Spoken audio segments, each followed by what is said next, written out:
Alright भाई लोग, तो यार इतने दिन से जिसका वेट कर रहे थे वो फाइनली आ ही गया। एंड सच में ये एपिसोड अभी तक का बेस्ट एपिसोड था, not only for Daredevil but also for she Hulk का वो एंडिंग वाला सीन।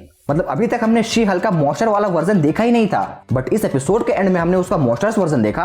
और अगर बात करें डेयरडेविल की तो बहुत से लोग ये बोल रहे हैं कि ये वाला डेयरडेविल उतना डार्क नहीं है, ये जोक्स क्रैक कर रहा है, ये मजाक मस्ती कर रहा है। तो देखो यार, कॉमिक्स में भी डेयरडेविल का कैरेक्टर ऐसा ही होता है, वो कॉमिक्स में भी ऐसे ही जोक्स क्रैक करता है, ऐसे ही मजाक मस्ती करता है। और जो हमने नेटफ्लिक्स में देखा था वो वाला डेयरडेविल एकदम डिफरेंट था। एंड एमसीयू में ही कॉमिक एक्यूरेट डेयरडेविल फिट आएगा, क्योंकि एमसीयू में इतने डार्क सुपर हीरोज के लिए कोई जगह नहीं है। अगर मैं सच कहूं तो ये वाला डेयरडेविल मुझे बहुत मस्त लगा।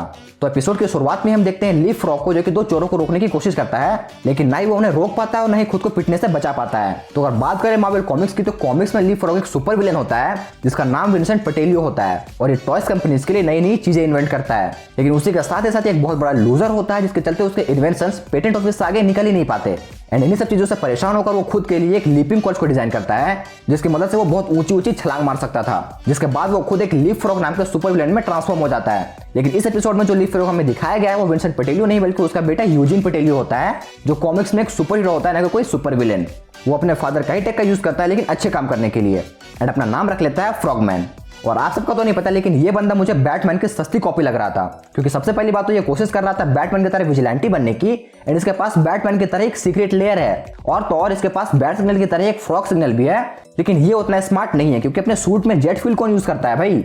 बाय द वे, अपने सूट में जेट फ्यूल का यूज करके खुद को नुकसान पहुंचा लेता है, एंड सीधा पहुंच जाता है जेनिफर के पास इंसाफ मांगने के लिए। और तब हमें पता चलता है कि इसके सूट को डिजाइन करने वाला और कोई नहीं बल्कि ल्यूक जेकब्सन होता है, जिसने डेयरडेविल और शी हल्क के कॉस्ट्यूम को डिजाइन किया था। जिसके बाद शी हल्क ल्यूक के पास जाती है और उससे बोलती है कि तुम्हारे खिलाफ कंप्लेन आई है, और ये बात ल्यूक दिल पे ले लेता है और उससे बोलता है कि मेरे बनाए हुए सूट में कभी खराबी आ ही नहीं सकती। लेकिन इसके बाद एंट्री होती है हेल्थ किचन के डेविल मैट मर्डॉक की, जो कि ल्यूक का केस लड़ने वाला था। और डेयरडेविल को देखते ही ये बात तो समझ में आ गई थी कि जेनिफर ये केस हार जाएगी, क्योंकि अपना लौंडा स्मेल करके बता देता है कि यूजिन ने जेट फ्यूल का यूज किया था और इसी के चलते उसके सूट में आग लगी थी। तो फाइनली यहाँ पे ल्यूक ये केस जीत जाता है। लेकिन यहाँ पे सबसे इंटरेस्टिंग चीज ये थी कि मैट यहाँ पे सोकोविया अकॉर्ड्स को मेंशन करता है, और तब हमें पता चलता है कि सोकोविया अकॉर्ड्स को अब रद्द कर दिया गया है, और इसीलिए सिविल वॉर के बाद से अभी तक सोकोविया अकॉर्ड्स को कहीं भी मेंशन नहीं किया गया था। तो अगर आप लोगों को सोकोविया अकॉर्ड्स के बारे में याद नहीं है तो मैं आपको बता दूं कि सोकोविया अकॉर्ड्स के अंदर एक ऐसा कानून बनाया गया था कि जितने भी सुपर हीरोज है वो गवर्नमेंट के अंडर काम करेंगे, जिसमें आयरन मैन एग्री हो गया था, लेकिन कैप्टन अमेरिका इसके खिलाफ था, और इसी की वजह से सिविल वॉर में कैप्टन और टोनी के बीच फाइट भी हुई थी। लेकिन इस एपिसोड में हमें पता चला कि सोकोविया अकॉर्ड्स को अब रिपील कर दिया गया है, यानी कि अब कोई भी सुपर हीरो अपनी आइडेंटिटी को सीक्रेट रख सकता है और उसे कोई भी कुछ नहीं बोलने वाला।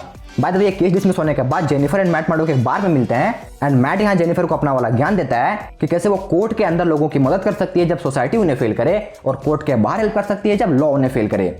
और इन्हीं कन्वर्सेशन के बीच मैट एक बहुत इंटरेस्टिंग सी बात बोलता है। वो बोलता है कि ल्यूक ने उसके लिए कपल ऑफ सूट डिजाइन किए हैं, यानी कि जो रेड येलो सूट हमने देखा, तो ऐसा हो सकता है कि इसके अलावा और भी सूट होंगे जो हमें डेयरडेविल बॉर्न अगेन में देखने को मिले। एंड फिर इसके बाद हम शी हल्क को देखते हैं, जो कि टॉर्च से जाके मिलती है, जिसे वो पहले भी मिल चुकी थी डेट के ऊपर। एंड यहाँ पे हम देखते हैं कि उसने एक ऑक्शन में वकांडन स्पीयर खरीदा है, लेकिन वकांडन को वो वापस चाहिए, क्योंकि वो कहता है कि ये स्पीयर कॉलोनाइजर्स चुरा के लाए थे। लेकिन जहां तक मुझे पता है कि अभी तक वकांडा कॉलोनाइज हुआ ही नहीं है, तो या तो ये झूठ बोल रहा है या फिर इसके बारे में हमें upcoming movie black panther Wakanda forever में पता चलेगा। लेकिन इसके बाद इस पूरे एपिसोड का सबसे इंटरेस्टिंग सीन आता है, जहां पे हम डेयरडेविल को उसके रेड येलो सूट में पहली बार देखते हैं, एंड शी हल्क को उसके कॉमिक एक्यूरेट सूट में पहली बार देखते हैं। एंड यहाँ पे उन दोनों में एक मस्त सी फाइट होती है, एंड इसी फाइट के दौरान शी हल्क को पता चल जाता है कि ये और कोई नहीं बल्कि मैट मर्डॉक ही है। और जब डेयरडेविल अपना सुपर हीरो नाम जेनिफर को बताता है, तो उसके बैकग्राउंड में हम वही नेटफ्लिक्स वाला इंट्रो म्यूजिक सुन सकते हैं। क्या नाम है? Gold devil? मैं डेयरडेविल हूँ। एंड सच में ये सुनने के बाद मुझे गूज़बम्स आ गए थे। एंड इस फाइट के बाद वो दोनों ल्यूक को बचाने जाते हैं, क्योंकि यूजिन ने उसे किडनैप कर लिया था अपना सूट बनवाने के लिए। जिसके कुछ देर बाद हम वही आइकॉनिक हॉलवे वाला फाइट सीक्वेंस देखते हैं जो हमने डेयरडेविल के सीजन 1 में देखा था। हालांकि उतना धांसू नहीं था जितना हमने उस शो में देखा था, लेकिन फिर भी उसकी हल्की फुल्की वाइब देखने को मिल जाती है। और यहाँ पे एक बहुत ही ऑसम फाइट होने के बाद वो ल्यूक को वहां से छुड़ा लेते हैं, जिसके बाद जेनिफर एंड डेयरडेविल के बीच ऐसे कुछ गुल्लू-मुल्लू होता है, and Daredevil walk of shame करते हुए वहां से निकल जाता है। क्या वॉक ऑफ शेम नहीं पता? जब जाके गूगल कर लो।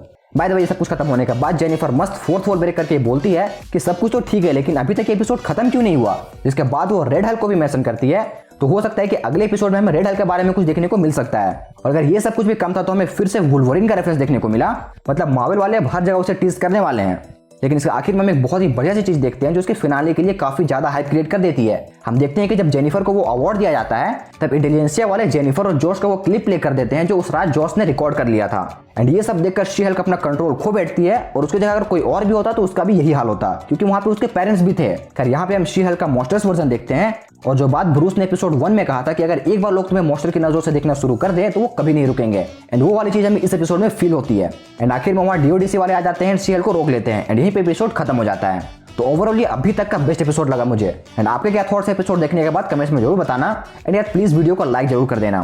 तो यार आज के लिए बस इतना ही, मैं मिलता हूं आपसे अगली वीडियो में, तब तक के लिए बी नर्ड बी ऑसम।